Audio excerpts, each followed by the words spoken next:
Olá, pessoal. Hoje o Papo com o Papa recebe um amigo querido, Mário Gonçalves, amigo de muitos anos, também trabalhador na seara espírita, também um apaixonado pelo Evangelho de Jesus, alguém com quem eu tenho dividido humildemente algumas tarefas na Feira do Livro Espírita, todos nós dando a nossa contribuição. Mário, muito obrigado por aceitar o convite para estar aqui no Papo com o Papa, compartilhando a respeito do livro espírita, da feira. Um prazer ter você aqui.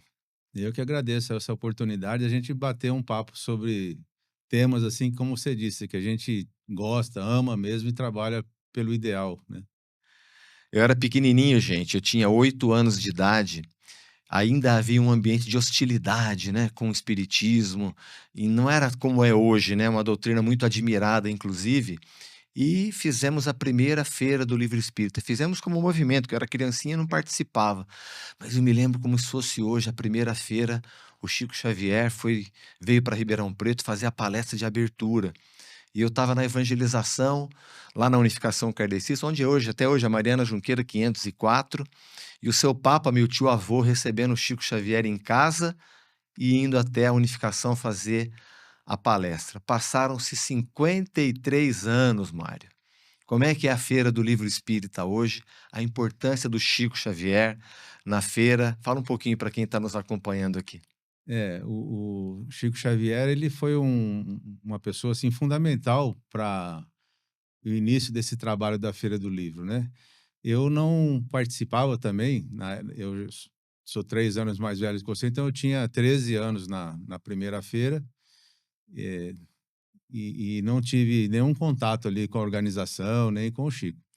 Mas o pessoal que organizou a feira conta, né, Marcos, que eles eram jovens, assim, na faixa de 17 a 20 e poucos anos, e procuraram o Chico para levar essa ideia que eles queriam fazer uma feira do livro em Ribeirão Preto. Então, assim, bem resumidamente, né, o Chico os atendeu e primeira recomendação para eles, que estavam muito afoitos, né, chegaram lá para o Chico e o Pedro Teixeira e disse assim: ó, a gente queria fazer uma feira, Chico, mas a gente não tem livro, não tem dinheiro e gostaria que o senhor fosse lá. Que o Chico disse? Ó, Pessoal da juventude espírita ali. vocês voltem para Ribeirão, se organiza, depois vocês vêm conversar comigo. Mas aí foram, segundo eles, várias visitas ao Chico e ele realmente esteve aqui nas 3 primeiras feiras, né. Olha que legal, o Chico recebendo o movimento jovem, né? Isso. Porque assim, para quem não sabe, gente, o Chico Xavier trabalhou 37 anos na Secretaria de Agricultura do Estado de Minas, né? Se ele psicografou 450 livros, né? 450, 415, É, 450. 450 livros, num período de exercício mediúnico, se eu não me engano, em torno de 60 anos, o Chico psicografou um livro a cada 45 dias. E alguns deles, Paulo Estevão, É. um calhamaço assim. Ele tinha que ter muita disciplina para fazer esse trabalho. E mesmo assim, ele arrumou um tempo para receber jovens que ele não conhecia, que queria fazer uma feira de livro, que eles não tinham dinheiro, e E não tinha ele livro, não não tinha tinha nem livro. realmente. E aí é importante a gente destacar que todo esse esforço do Chico pela divulgação da doutrina espírita também não tinha nenhum viés, para si próprio, né. Todos os direitos autorais dessas 450 obras foram doados, né. E então ele veio a Ribeirão não para se promover, né, ou promover apenas a obra que ele psicografou, as obras que ele psicografou, mas sim, promover a doutrina espírita. E aí, já nessa época que eu vou contar agora, eu participei de visitas a ele, né. Então o pessoal da feira fazia pegava um livro e todo mundo assinava com uma dedicatória para o Chico. E levava um pequeno relatóriozinho como é que tinha sido a feira daquele ano. A primeira pergunta que ele fazia era assim: "Como é que foi as vendas dos livros de Allan Kardec? Não perguntava dos dele. E o Evangelho segundo o Espiritismo, como é que foi, né?" Então, foi mesmo um homem, assim, admirável, né, por todo o seu esforço, trabalho. Você toca num ponto que é importante compartilhar com quem não tem esse conhecimento, né? É que o Chico Xavier, ele doou, com escritura lavrada em cartório, os direitos autorais de todos os livros. Todos. porque ele dizia: "Eu não sou o autor, eu sou o intermediário", né. Ele tinha uma presença, uma mediunidade que ele captava de forma auditiva, muitas vezes através da psicofonia e pela psicografia, ele então era um intermediário disso. Agora, um desprendimento imenso, né, Mário, Verdade. porque imagina o seguinte, vamos fazer uma continha aqui, ele vendeu 25 milhões de livros em vida, né, 25 milhões de livros. Se ficasse com R$ 1 de cada livro, 25 milhões. Coloca a Selic de 92 para cá, quem que é bom de conta, Selic hoje está em 14,25, a montanha de dinheiro que esse homem não teria. Ele fez muito dinheiro, que não ficou com ele. Foi para onde, Mário? Foi para entidades, filantrópicas, assistenciais espíritas e também para editoras, né, que muitas editoras trabalham também pela divulgação espírita, sem fins, assim, econômicos ou filantrópicos, né. E aí você desperta um ponto interessante também, que entre as recomendações que ele deu para aqueles jovens que o procuraram lá em 73 para realizar a feira em 74, era que eles não brincassem com o livro espírita, né, que o trabalho todo fosse feito, o livro pelo livro, não visando o, eh, o aspecto financeiro, não visando a filantropia, e porque o livro seria uma caridade em si mesmo. E outro ponto que é seguido até hoje, além desse de ser o livro pelo livro, nos trabalhos que a USE faz junto à feira, é realizar a feira em espaço público, para que não houvesse nenhuma restrição para as pessoas entrarem, né? É um evento totalmente gratuito e numa praça pública. Então, todos podem entrar e sair dali à vontade, né? Então, as recomendações foram essas, né? O Eu, livro, i- eu ia tocar nesse assunto, Mário. Quer dizer, a Feira do Livro Espírita fica no coração de Ribeirão Preto e ela não é para os espíritas, ela é para a população de Ribeirão Preto. o objetivo da feira é divulgação do espiritismo. Ora, os espíritas já conhecem a doutrina, então ela é realizada especialmente para aqueles que desejam conhecê-la. E não vai aí eh, nenhuma intenção de proselitismo, né? Eh, nós acreditamos que os princípios da doutrina espírita contribuem para um mundo melhor. Então, conhecê-los, independente da fé das pessoas e da crença, ou se não tem religião, com certeza esses princípios, esse conhecimento vai promover um benefício para quem os conhece, Sem né? dúvida, eu vou citar um exemplo de um caso muito interessante de Ribeirão Preto, que é o caso do Dr. Luiz Carlos Raia, né? Um médico pediatra de Uhum. Ribeirão Preto, que dá nome a um parque na zona sul da cidade, era meu pediatra, mas numa conversa com o seu papa, eh, nós descobrimos o seguinte: o Dr. Raia ele foi preso no período da ditadura militar, ele não era espírita, mas já tinha uma admiração pelo Evangelho, pelo Sermão da Montanha, como toda pessoa que, mesmo não tendo uma tradição religiosa que ele segue rigorosamente, é admirador do Sermão da Montanha. E o Dr. Raia preso, não chegou a ser torturado, mas estava preso, e ele pede para o carcereiro se ele podia trazer um livro para ele. E o carcereiro traz o Evangelho segundo o Espiritismo. E o Dr. Raia contava que ele não sabia que ele era espírita. Ele ficou sabendo ao ler o Evangelho, que ele devorou, numa madrugada, ele devorou o Evangelho segundo o Espiritismo, e depois ele foi lendo aos poucos.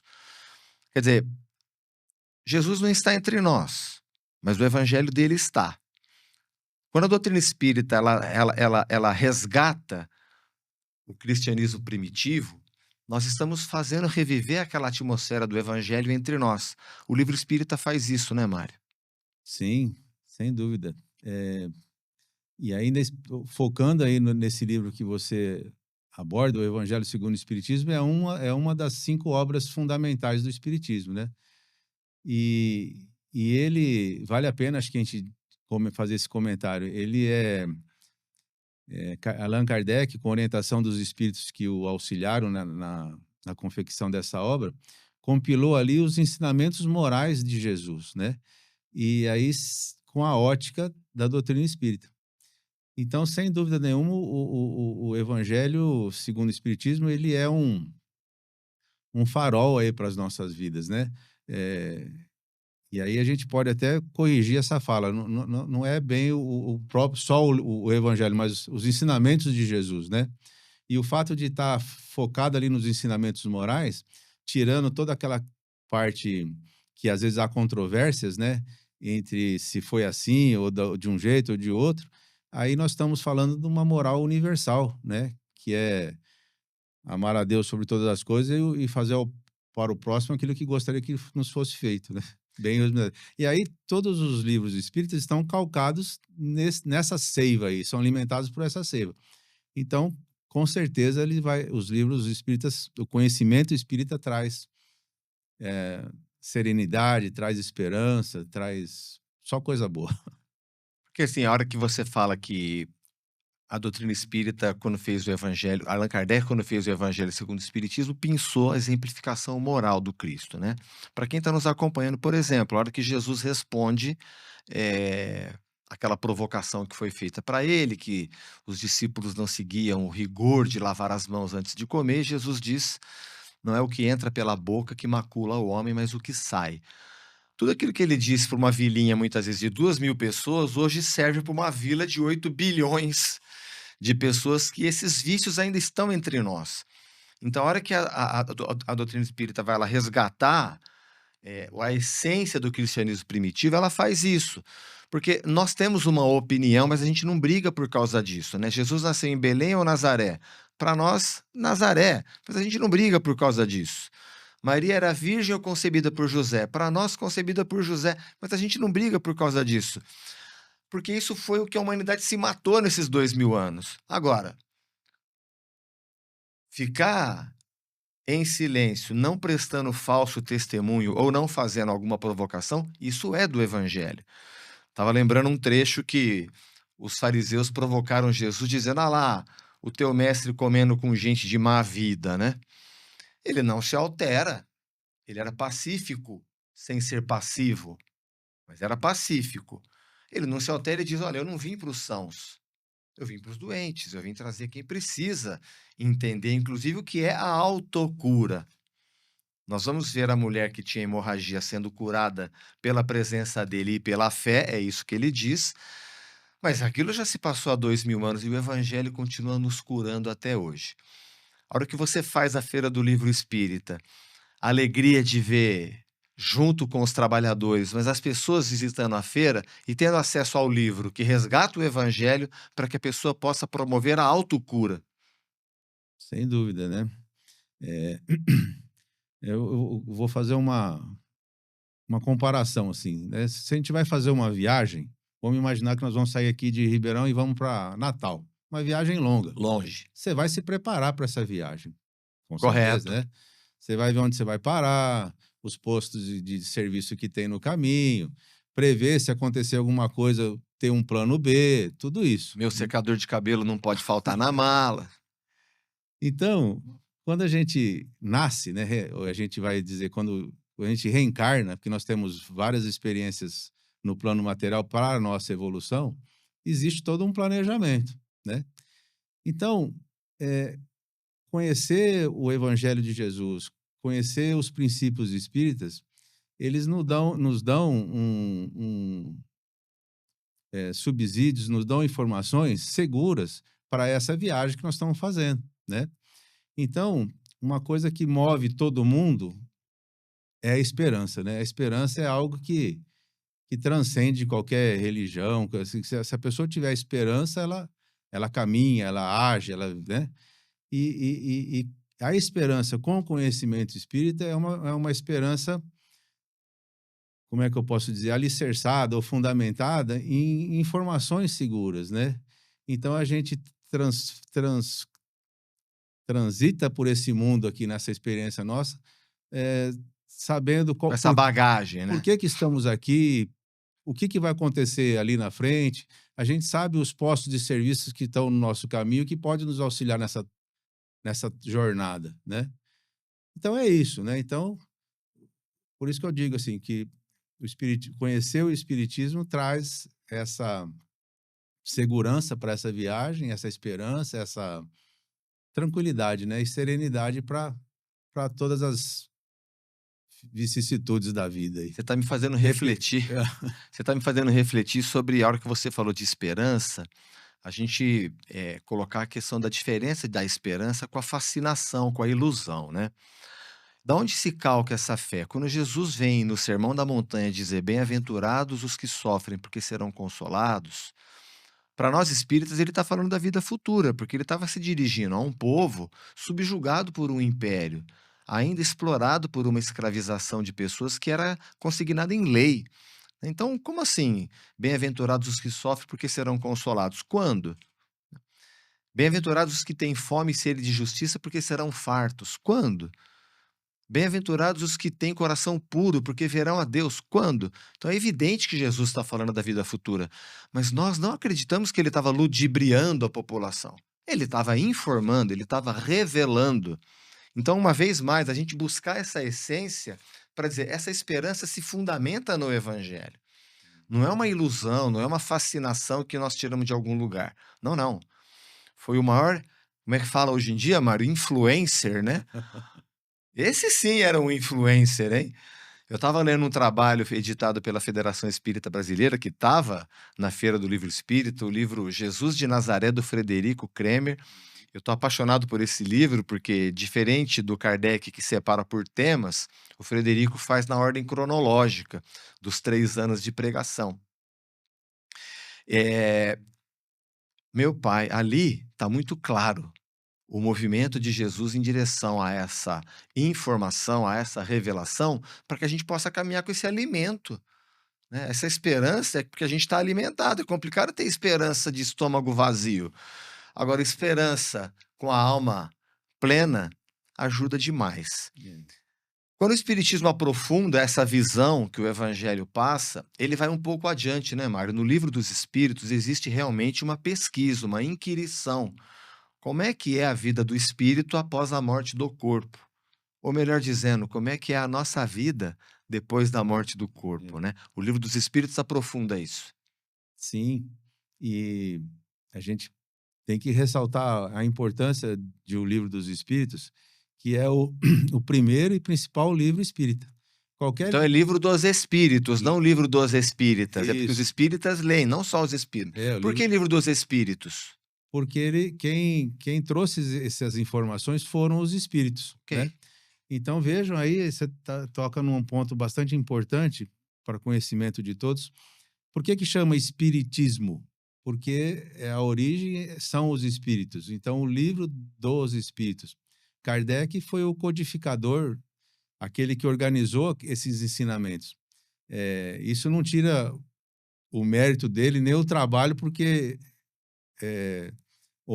foi um trabalho hercúleo, né, para concatenar informações que chegavam assim de centenas de grupos que existiam, não espíritas ainda, porque não havia o espiritismo, mas grupos mediúnicos que estavam recebendo essas informações, e ele foi consolidando e organizando. organizando isso.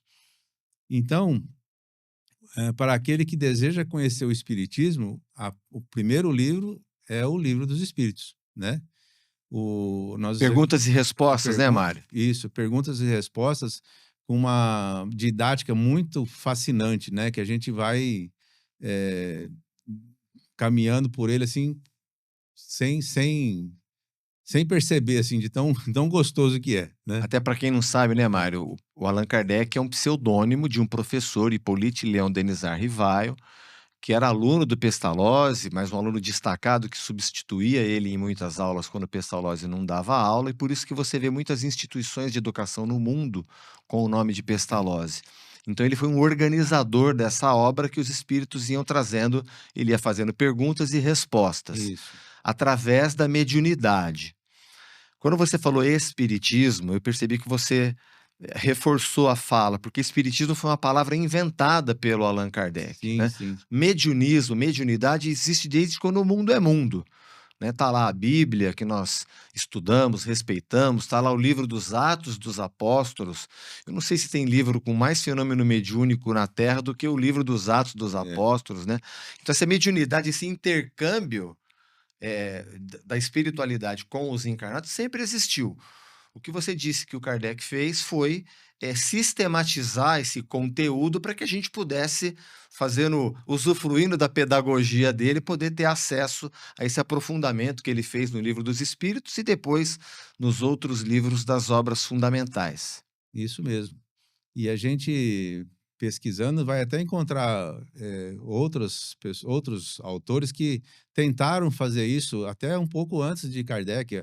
Esses fenômenos mediúnicos estavam acontecendo no século XIX por iniciativa dos espíritos, justamente para chamar a atenção da humanidade em vários pontos do globo ali, né? Mas Kardec veio para essa vida preparado para fazer esse trabalho. E, e aí, reforçando, acho que a importância, então, do Livro dos Espíritos, eu acho que vale a pena também te comentar, né, Marcos? Ele está subdividido em 4 partes, né? A primeira parte vai falar sobre Deus, as causas primárias, a formação do universo, toda essa parte que trata da obra de Deus assim em grande escala, né? Esses temas são depois mais desenvolvidos no outro livro, a Gênese, eh, que foi o último livro que Kardec publicou. Segunda parte é do mundo dos espíritos, que trata justamente dessa comunicação entre o mundo espiritual e o mundo material, como ela se dá, como é que é a vida do, do lado de lá, né? Como é que acontece a mediunidade? Então, quando a gente trata de mediunidade, nessa segunda parte, e no livro que desenvolve ela, é o Livro dos Médiuns, que esse ano está fazendo 165 anos da sua publicação, a gente vai encontrar lá o maior tratado sobre mediunidade, que aquele que sente de alguma forma essa esse fenômeno mediúnico da comunicação vai encontrar ali bases seguras para o seu exercício, para o exercício da mediunidade. Porque a mediunidade é um atributo natural, né, Mário? Natural, Algumas natural. pessoas mais, outras menos. Mas É, procede a informação de que todos nós somos médiuns, né, pela intuição, pela inspiração, mas nem todos a mediunidade ostensiva, de psicografia, de psicofonia. é, exatamente. Todos somos médiuns nessa medida em que recebemos a influência espiritual, intuições, inspirações, né? Que às vezes uma coisa que a gente está tentando achar uma solução, alguma ideia, e de repente ela vem e fala, pô, esse pensamento, se a gente prestar atenção, não é meu, né? Acho que todo mundo já teve uma experiência de alguma forma assim. A base dessa intuição, desse mecanismo, é a mesma da mediunidade que a gente fala ostensiva, naquela em que o espírito, como fez com Chico Xavier, dita uma obra inteira, né? Ali, então a base é a mesma. E só finalizando, a última parte é das esperanças e consolações.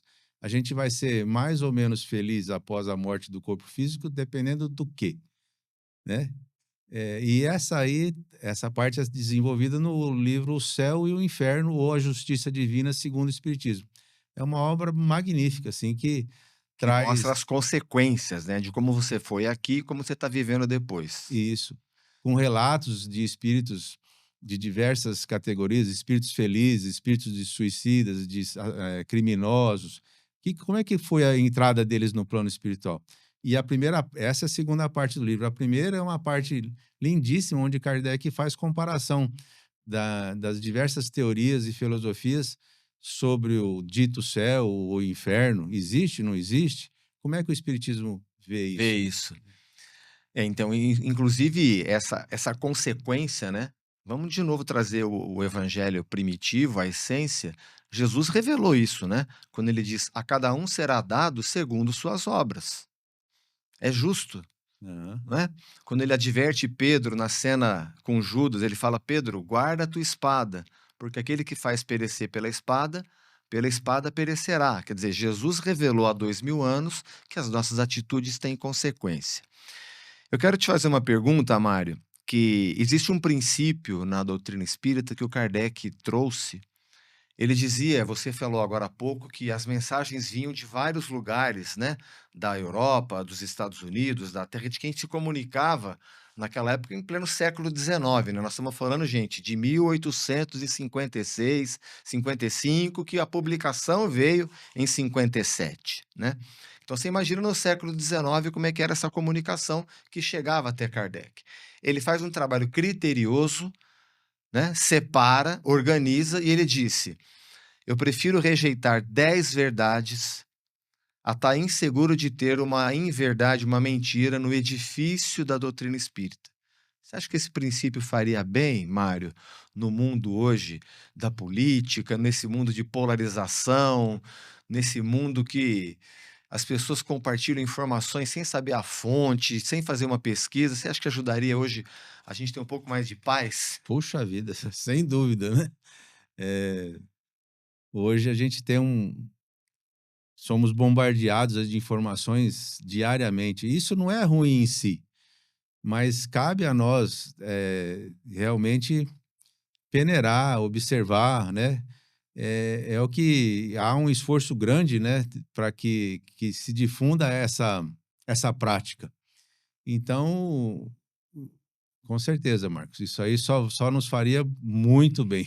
É interessante porque mesmo no meio espírita, eu percebo muitas vezes, uma postura que não foi a de o Kardec no sentido de pesquisar, né, o Kardec ele faz pesquisa em todas as áreas.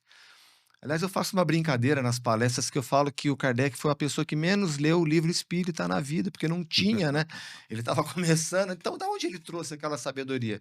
Das pesquisas que ele fazia, dos estudos que ele fazia.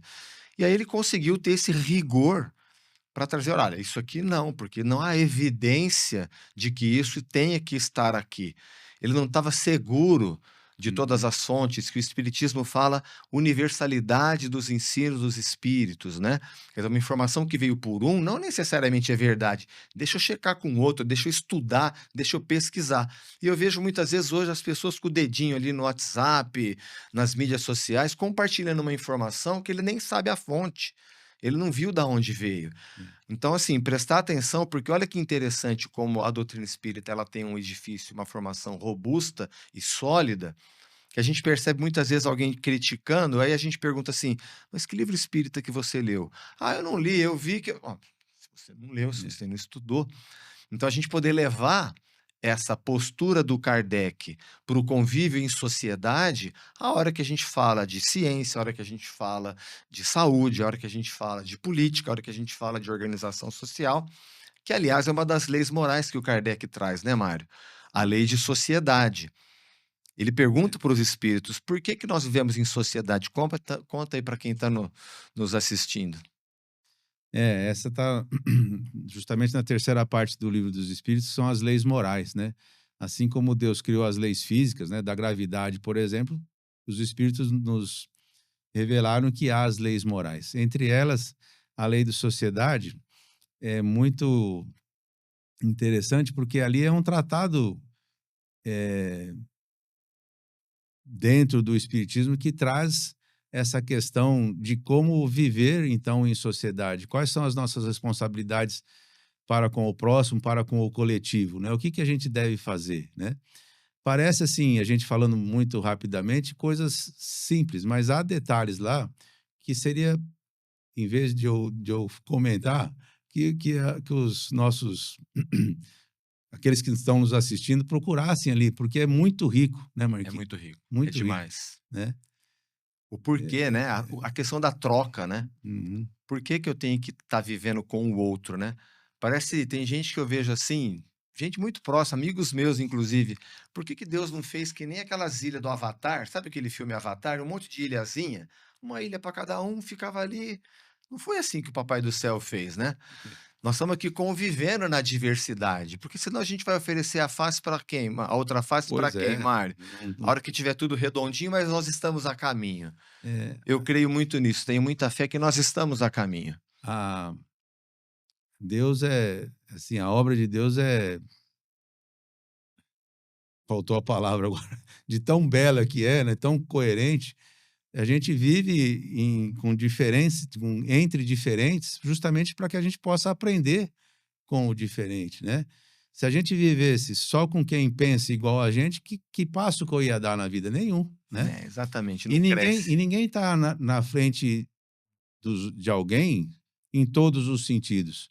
Eu tenho que aprender com você, você comigo alguma coisa, e nós dois com outros e com outros, porque cada um tá, todos estamos nesse caminhar, nessa viagem, e com experiências que contribuem para tudo, né? Aquele trinômio que o Kardec deixou pra gente, né, trabalho, solidariedade e tolerância, Tolerância. né, inspirando a vida em Em sociedade.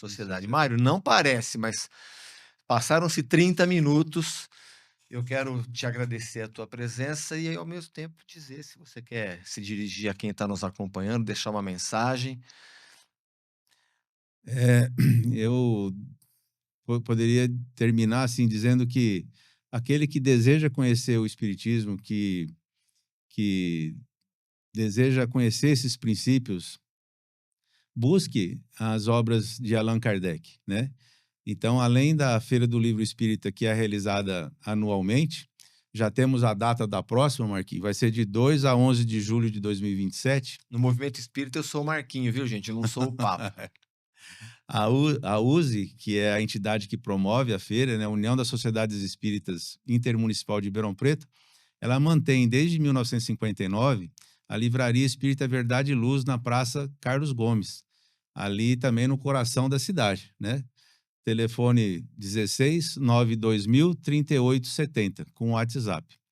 O Espiritismo traz uma perspectiva de vida diferente e que, independente da sua fé, da sua religião, da sua crença, como eu disse no início, ele vai com certeza agregar conhecimento e informações importantes para todos. E nós vamos compartilhar também, Mário, nós temos o programa Visão Espírita, né? Que Sim, também sim, também está no YouTube. Nós vamos colocar aqui nos comentários, compartilhar, isso. para que todos possam ter acesso a esse acervo de entrevistas também, né? Isso, Visão Espírita, a USE mantém também, bem lembrado, outro canal importante é o Web Rádio Verdade e Luz.